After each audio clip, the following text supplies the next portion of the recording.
Just about ready to go and write that SAT essay?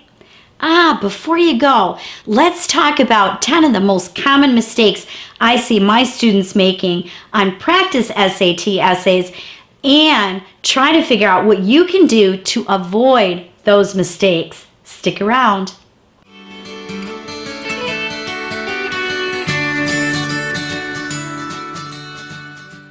If you're not new to the Never Stop Learning channel, you probably know that I've recently released 2 video lessons on writing the SAT essay. One is called SAT Essay Structure, and the other one is step-by-step how to write the SAT essay. I'm going to refer to those 2 videos in this video, and when I do, I'll put a little link up here in the corner so that you can go to those 2 videos and get help for these common mistakes. Let's just get started. The biggest mistake people make is misjudging the amount of time they are going to have to do this task on the SAT. You will be allotted 50 minutes to read, analyze, plan, and write your essay. That's not a lot of time. The resource material that you'll be reading is usually a 2-page article. And the thing you need to remember is that the directions are always the same and the prompt is always almost the same. So going into the essay, know the directions already. That'll save you some time. And understand how to read and analyze the article at the same time. Now, I'd like for you to refer to my video on how to write the SAT essay step by step. There's the link. In order to become familiar with the types of persuasive techniques that authors might use in resource articles. If you go into writing your essay with 4 or 5 of those techniques really firmly understood, then you won't have to waste precious time during the essay session trying to figure out what you're going to write about. The other thing that will save you a lot of time as you're developing this essay is, as you read, underline the author's thesis and circle important vocabulary that's related to the topic so you can be sure to use those in your essay as well. Part of the score that you'll get is going to reflect what the readers see as your reading comprehension of this resource article.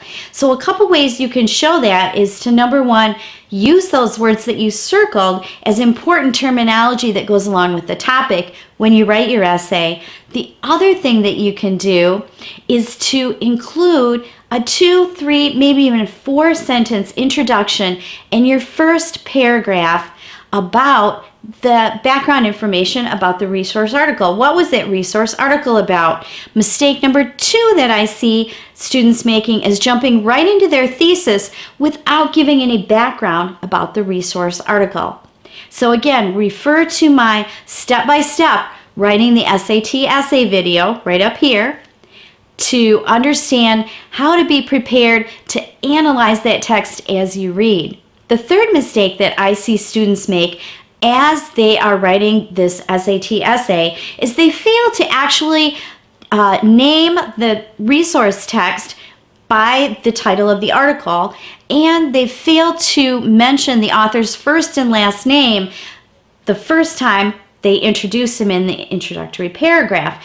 After that first time, you can call him or her by the last name only, but initially you do need to mention the title of the article, of course enclosed in quotation marks, and the author of that article in your introductory paragraph. The next mistake that I see students making is huge, and that is not coming up with and writing out their entire thesis statement. You have to be specific and you have to take a side on this. You have to explain your claim and give a little bit of information about the evidence that you're going to use in your essay later on to support your claim.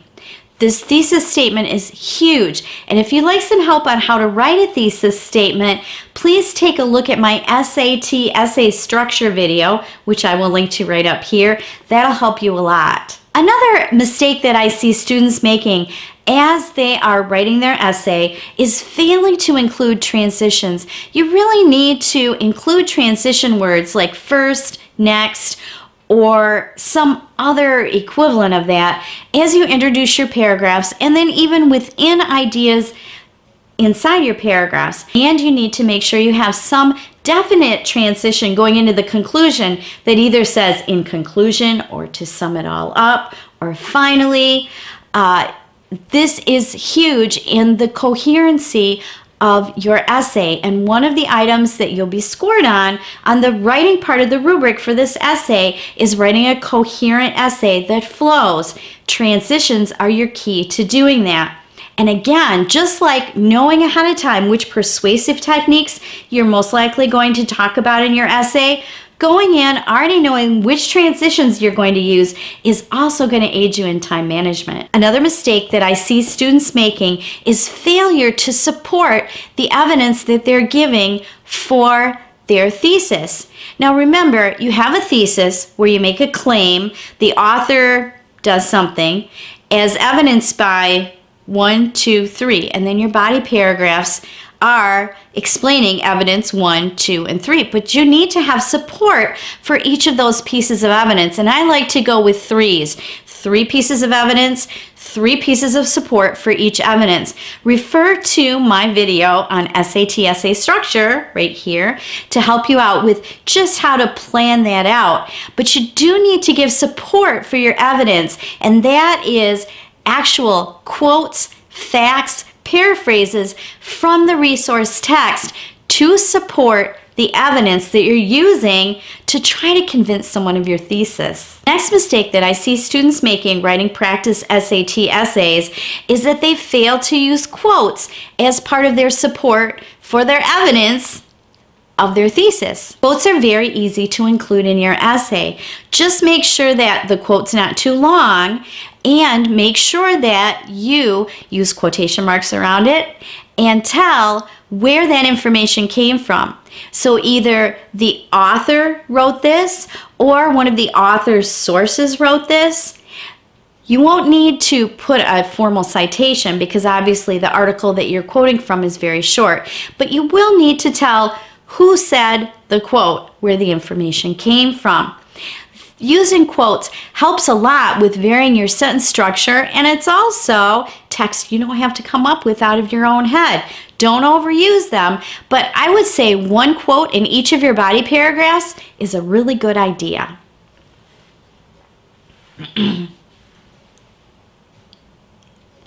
Another mistake I see students making as they write practice SAT essays is they fail to explain why the particular persuasive technique that the author used in the resource text is effective.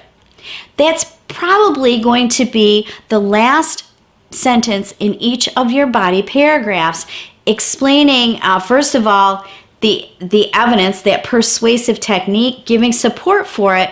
Please take time to tell why that persuasive technique in particular is effective in convincing the audience of the resource text author's thesis. Conclusions are another really tough part that you can really go into the essay being prepared for, again, helping with that time management issue. In your conclusion, you're going to want, first of all, a transition, word or phrase, and then some restatement of your thesis. Now, the biggest mistake I see students making is they just end there. They don't give any more information in their concluding paragraph. So many other things that you can do in that concluding paragraph. And again, I'm going to link to my video on SAT essay structure here because the handout there and even watching the video will help you see all the different things that you could put into your conclusion. In fact, I just thought of this. I'm going to also link to step-by-step how to write the essay right here because the checklist that's in the description of that particular video lists all the things besides just the restatement of your thesis that you could put into your concluding paragraph. Now, everything I have listed there, you don't have to include all of that, but you do need to choose 1 or 2 things that you use, that you develop in that last paragraph. Nothing new, just an extension of what you've already written. And last but not least, I often see students just ending their essay without some sort of really memorable last sentence in their conclusion. Now, that memorable last sentence could include a call to action, or it could just merely be something really deep that the reader needs to think about as they finish reading this essay. And remember, the people who are reading your essay at SAT land, there will be 2 readers reading your essay. That final thought is really something that you can use to impact them and what they think of your essay, so don't neglect that. I hope that these thoughts have been helpful to you today. Listen, if you're not already a subscriber of Never Stop Learning, please subscribe. There's a button right down here in the corner of this video. If you then go and click the little bell icon that shows up, you'll get a notification every time I upload a new lesson to Never Stop Learning. Hey, I really appreciate you viewing this lesson, and I really hope that this helps you as you go to write your SAT essay, because I know you can really write a great essay. Hey, I'd love to see your comments down below. Tell me what you think of my ideas. Ask any further questions that you have, and listen, never stop learning.